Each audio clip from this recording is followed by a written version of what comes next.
Good morning, y'all. I know it's been a long time, so I had to bring the bunnies in because it's been storming down here, and Lily seemed like she's getting better, y'all. Yes, we have missed y'all.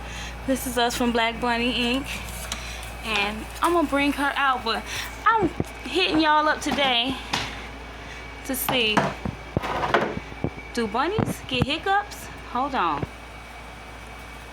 So this Lily, y'all,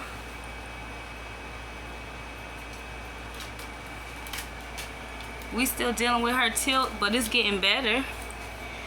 But it looks like, look, does she have the hiccups?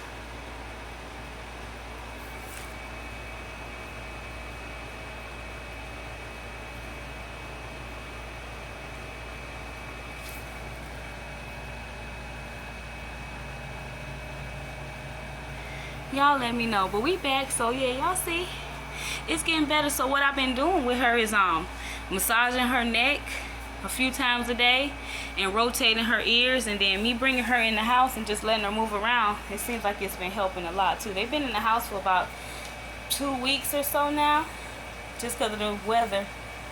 So we're gonna get at y'all. Black Bunny Inc., we out of here.